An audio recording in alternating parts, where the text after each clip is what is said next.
ಪ್ರಿಯಾಂಕಾ ಗಾಂಧಿ ಹಾಗೂ ಸೋನಿಯಾ ಗಾಂಧಿ ಶಿಮ್ಲಾಕ್ಕೆ ತೆರಳಿದ್ರು. ಇದೀಗ ತುರ್ತಾಗಿ ದೆಹಲಿಗೆ ಆಗಮಿಸಿದ್ದಾರೆ ಕೈ ನಾಯಕಿಯರು. ದೆಹಲಿಗೆ ಸೋನಿಯಾ ಗಾಂಧಿ ಹಾಗೂ ಪ್ರಿಯಾಂಕಾ ಗಾಂಧಿ ಆಗಮಿಸಿದ್ದಾರೆ. ಸಿಎಂ ಆಯ್ಕೆ ವಿಚಾರವಾಗಿ ದೆಹಲಿಗೆ ಬಂದಿದ್ದಾರೆ ಇಬ್ಬರು ನಾಯಕಿಯರು. ಈಗಾಗಲೇ ಖರ್ಗೆ ನಿವಾಸದಲ್ಲಿ ರಾಹುಲ್ ಗಾಂಧಿ ಅವರು ಸಭೆಯನ್ನು ನಡೆಸಿದ್ದಾರೆ. ಖರ್ಗೆ ಅವರ ನಿವಾಸದಲ್ಲಿ ಸಭೆಯನ್ನು ನಡೆಸಿ ರಾಜ್ಯದ ಸಿಎಂ ಆಯ್ಕೆಯ ವಿಷಯಕ್ಕೆ ಸಂಬಂಧಪಟ್ಟಂತೆ ಖರ್ಗೆ ಅವರ ಜೊತೆಯಲ್ಲಿ ರಾಹುಲ್ ಗಾಂಧಿ ಅವರು ಚರ್ಚೆ ಮಾಡಿದ್ದಾರೆ. ಇನ್ನು ಮತ್ತೊಂದೆಡೆ ಸಾಕಷ್ಟು ಬೇರೆ ರೀತಿಯಾದಂತಹ ಸಮಸ್ಯೆಗಳು ಎದುರಾಗ್ತಾ ಇದ್ದಾವೆ. ಹೀಗಾಗಿ ಸೋನಿಯಾ ಗಾಂಧಿ ಅವರಿಂದ ಮಾತ್ರ ಇದೆಲ್ಲವನ್ನು ಕೂಡ ಇತ್ಯರ್ಥ ಮಾಡಲಿಕ್ಕೆ ಸಾಧ್ಯ. ಡಿಕೆ ಶಿವಕುಮಾರ್ ಅವರು ರಾಜ್ಯದ ಕೆಪಿಸಿಸಿ ಅಧ್ಯಕ್ಷರಾಗಲಿಕ್ಕೆ ಪ್ರಮುಖ ಕಾರಣವೂ ಕೂಡ ಸೋನಿಯಾ ಗಾಂಧಿ ಅವರಾಗಿದ್ದರು. ಹೀಗಾಗಿ ಸೋನಿಯಾ ಗಾಂಧಿ ಅವರಿಂದ ಮಾತ್ರ ಇದೆಲ್ಲವನ್ನು ಕೂಡ ಇತ್ಯರ್ಥಪಡಿಸಲಿಕ್ಕೆ ಸಾಧ್ಯ. ಸೋನಿಯಾ ಗಾಂಧಿ ಅವರು ಈಗ ಶಿಮ್ಲಾದಿಂದ ವಾಪಸ್ ದೆಹಲಿಗೆ ತೆರಳಿದ್ದಾರೆ. ದೆಹಲಿಗೆ ಬಂದು ಆಗಮಿಸಿದ್ದಾರೆ. ಅವರ ಜೊತೆಯಲ್ಲಿ ಪ್ರಿಯಾಂಕಾ ಗಾಂಧಿ ಅವರು ಕೂಡ ದೆಹಲಿಗೆ ಆಗಮಿಸಿದ್ದಾರೆ. ದೆಹಲಿಗೆ ಆಗಮಿಸಿದ ತಕ್ಷಣ ಸೋನಿಯಾ ಗಾಂಧಿ ಅವರು ಖರ್ಗೆ ನಿವಾಸಕ್ಕೆ ಆಗಮಿಸಿದ್ದಾರೆ. ಖರ್ಗೆ ನಿವಾಸದಲ್ಲಿ ಬಂದು ಈ ವಿಷಯಕ್ಕೆ ಸಂಬಂಧಪಟ್ಟಂತೆ ಚರ್ಚೆ ಮಾಡಲಾಗುತ್ತೆ.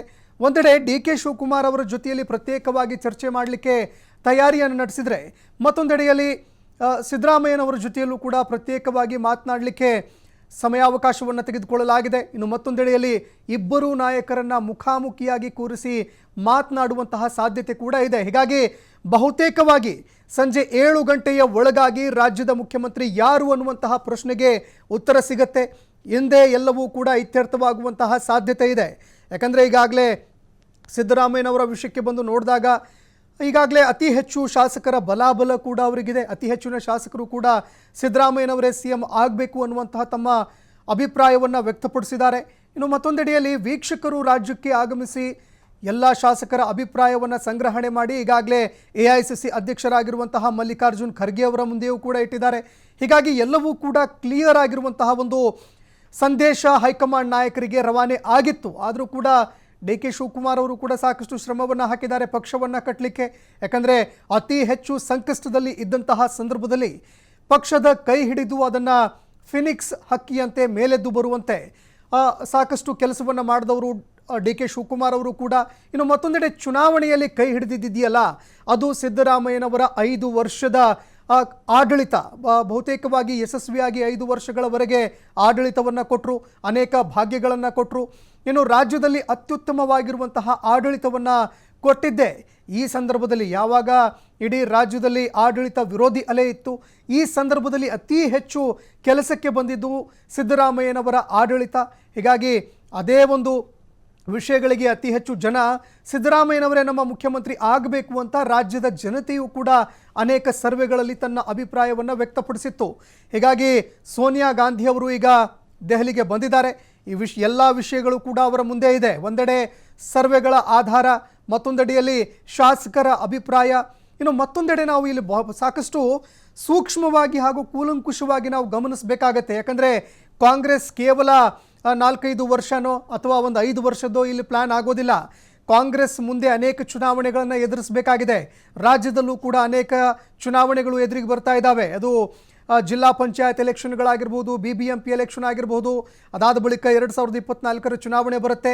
ರಾಷ್ಟ್ರ ಮಟ್ಟದಲ್ಲಿ ನಾವು ನೋಡಿದ್ದೇ ಆದರೆ 5-6 ರಾಜ್ಯಗಳ ಚುನಾವಣೆಗಳಿದ್ದಾವೆ.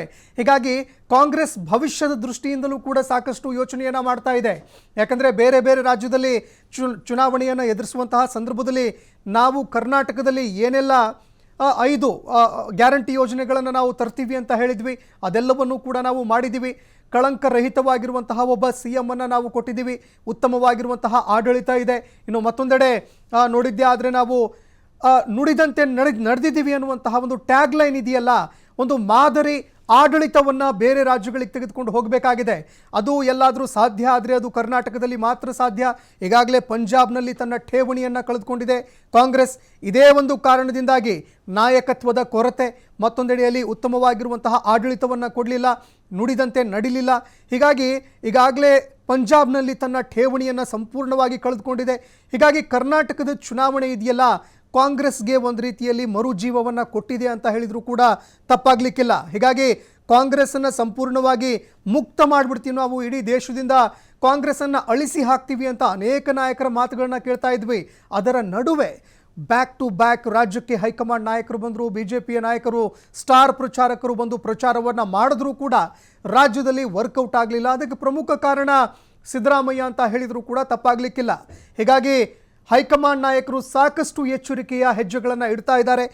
ಮುಂದಿನ ಭವಿಷ್ಯದಲ್ಲಿ ಬರುವಂತಹ ಚುನಾವಣೆಗಳನ್ನು ಕೂಡ ಸಾಕಷ್ಟು ಇಲ್ಲಿ ಗಮನದಲ್ಲಿ ಇಟ್ಕೊಂಡು ಈಗಾಗಲೇ CM ಯಾರನ್ನ ಮಾಡಬೇಕು ಅನ್ನುವಂತಹ ವಿಷಯಕ್ಕೆ ಸಂಬಂಧಪಟ್ಟಂತೆ ಕೂಲಂಕುಷವಾಗಿ ಅವಲೋಕಿಸಿ ಚರ್ಚೆಗಳನ್ನು ಮಾಡಿ ಅದಾದ ಬಳಿಕ ಮಾತ್ರ ನಿರ್ಧಾರವನ್ನು ತೆಗೆದುಕೊಳ್ಳುವಂತಹ ಸಾಧ್ಯತೆ ಇದೆ. ಈಗಾಗಲೇ ಸಿದ್ದರಾಮಯ್ಯನವರ ಪರವಾಗಿ ಅತಿ ಹೆಚ್ಚಿನ ಶಾಸಕರು ಕೂಡ ತಮ್ಮ ಒಲವನ್ನು ತೋರಿದ್ದಾರೆ. ಇನ್ನು ಮತ್ತೊಂದೆಡೆ DK ಶಿವಕುಮಾರ್ ಅವರ ತ್ಯಾಗ ನೋಡಿ, ತಿಹಾರ್ ಜೈಲಿನಲ್ಲಿ ಅವ್ರನ್ನ ಹಾಕಿದಂತಹ ಸಂದರ್ಭದಲ್ಲಿ ಸಾಕಷ್ಟು ಒತ್ತಡವನ್ನು ಹೇರಲಾಯಿತು.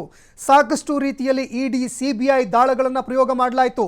ಅನೇಕ ರಾಜ್ಯಗಳಲ್ಲಿ ನೋಡಿದ್ದೀವಿ ಎಂತೆಂತಹ ನಾಯಕರು, ಘಟ್ಟಾನುಘಟಿ ನಾಯಕರು ED CBI ಮುಂದೆ ಕೈ ಚೆಲ್ಲಿ BJP ಪಕ್ಷಕ್ಕೆ ಸೇರ್ಪಡೆಯಾದರು. ಆದರೆ DK ಶಿವಕುಮಾರ್ ವಿಷಯದಲ್ಲಿ ಅದಿಲ್ಲ. DK ಶಿವಕುಮಾರ್ ಅವರು ಎಷ್ಟರ ಮಟ್ಟಿಗೆ ಪಕ್ಷದ ಸಿದ್ಧಾಂತ, ಪಕ್ಷದ ಸಂವಿಧಾನ ಇದೆ ಅದೆಲ್ಲದಕ್ಕೂ ಕೂಡ ಎಷ್ಟರ ಮಟ್ಟಿಗೆ ನಿಷ್ಠರಾಗಿದ್ದಾರೆ ಅಂತಂದರೆ, ಎಷ್ಟೇ ಪ್ರಯೋಗವನ್ನು ಮಾಡಿದ್ರು, ಎಷ್ಟೇ ಒತ್ತಡವನ್ನು ಹಾಕಿದ್ರು, ಎಷ್ಟೇ ಆಮಿಷಗಳನ್ನು ಒಡ್ಡಿದ್ರು ಕೂಡ BJPಗೆ ಹೋಗಲಿಲ್ಲ. ಹೀಗಾಗಿ ಒಬ್ಬ ಪಕ್ಷಕ್ಕೆ ಸಾಕಷ್ಟು ನಿಷ್ಠಾವಂತ ಕಾರ್ಯಕರ್ತನಾಗಿಯೂ ಕೂಡ ಅವರು ದುಡಿದಿದ್ದಾರೆ. ಹೀಗಾಗಿ ಇದನ್ನು ಕೂಡ ಕಾಂಗ್ರೆಸ್ ಅಲ್ಲಗಳೆಯುವಂತಿಲ್ಲ. ಹೀಗಾಗಿ ಸಾಕಷ್ಟು ತ್ಯಾಗವನ್ನು ಕೂಡ ಮಾಡಿದ್ದಾರೆ. ಈಗಲೂ ಕೂಡ ಅವರಿಂದ ತ್ಯಾಗವನ್ನು ಕೇಳುವಂತಹ ಸಾಧ್ಯತೆ ಇದೆ. ಯಾಕಂದರೆ ಮುಂದಿನ ದಿನಗಳಲ್ಲಿ ರಾಷ್ಟ್ರ ಮಟ್ಟದಲ್ಲಿ ಕಾಂಗ್ರೆಸ್ಸನ್ನು ಬಲಪಡಿಸಬೇಕು. ರಾಷ್ಟ್ರ ಮಟ್ಟದಲ್ಲಿ ಕಾಂಗ್ರೆಸ್ಸನ್ನು ಬಲಪಡಿಸಿ ಬೇರೆ ಬೇರೆ ರಾಜ್ಯಗಳಲ್ಲಿ ಚುನಾವಣೆಗಳನ್ನು ಎದುರಿಸಬೇಕು. 2024ರ ಚುನಾವಣೆ ನೋಡಿ, ಈಗಾಗಲೇ ವಿರೋಧ ಪಕ್ಷಗಳೆಲ್ಲವೂ ಕೂಡ ಒಗ್ಗೂಡ್ತಾ ಇದ್ದಾವೆ. ಇದರ ನಡುವೆ ಕಾಂಗ್ರೆಸ್ ದುರ್ಬಲವಾಗಿ ಕಾಣುವ ಹಾಗಿಲ್ಲ. ಕಾಂಗ್ರೆಸ್ ಯಾವುದೇ ಕಾರಣಕ್ಕೂ ಕೂಡ ದುರ್ಬಲವಾಗಿ ಕಾಣುವ ಹಾಗಿಲ್ಲ. ಯಾವಾಗ ಕರ್ನಾಟಕದ ಚುನಾವಣೆ ಬರುತ್ತೆ, ಮಮತಾ ಬ್ಯಾನರ್ಜಿಯವರು ಕೂಡ ಮಾತನಾಡ್ತಾ ಇದ್ದಾರೆ. ಇವತ್ತಿನವರೆಗೆ ಮಮತಾ ಬ್ಯಾನರ್ಜಿಯವರು ಕಾಂಗ್ರೆಸ್ನ ಜೊತೆಗೆ ಅಲಯನ್ಸ್ನ ಬಗ್ಗೆ ಯಾವತ್ತೂ ಕೂಡ ಮಾತನಾಡಿದ್ದಿಲ್ಲ. ಅಂತಹ ಮಮತಾ ಬ್ಯಾನರ್ಜಿಯವರು ಕೂಡ ಈಗ ಕಾಂಗ್ರೆಸ್ನ ಜೊತೆಗೆ ಅಲಯನ್ಸ್ನ ಬಗ್ಗೆ ಮಾತನಾಡ್ತಾ ಇದ್ದಾರೆ, ಮೈತ್ರಿಯ ಬಗ್ಗೆ ಮಾತನಾಡ್ತಾ ಇದ್ದಾರೆ. ಇದಕ್ಕೆಲ್ಲ ಪ್ರಮುಖ ಕಾರಣ ಕರ್ನಾಟಕದ ಚುನಾವಣೆ.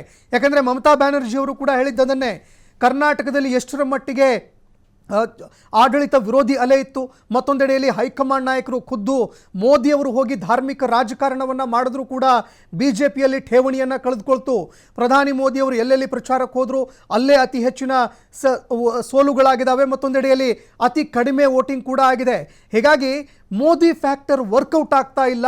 ಸ್ಥಳೀಯ ನಾಯಕತ್ವ ಇದೆಯಲ್ಲ, ಆ ಸ್ಥಳೀಯ ನಾಯಕತ್ವದ ಮುಂದೆ ಹೈಕಮಾಂಡ್ ನಾಯಕರಾಗಿರುವಂತಹ ಸ್ಟಾರ್ ಪ್ರಚಾರಕ ಮೋದಿ ಆಗಿರ್ಬೋದು, ಅಮಿತ್ ಶಾ ಆಗಿರ್ಬೋದು, ಈ ಫ್ಯಾಕ್ಟರ್ ವರ್ಕೌಟ್ ಆಗೋಲ್ಲ ಅನ್ನುವಂತಹ ಮಾತನ್ನು ಖುದ್ದು ಮಮತಾ ಬ್ಯಾನರ್ಜಿಯವರು ಕೂಡ ಹೇಳ್ತಾ ಇದ್ರು. ಹೀಗಾಗಿ ಈಗ ಕಾಂಗ್ರೆಸ್ನ ಹತ್ರ ಸಾಕಷ್ಟು ಅವಕಾಶಗಳಿದ್ದಾವೆ.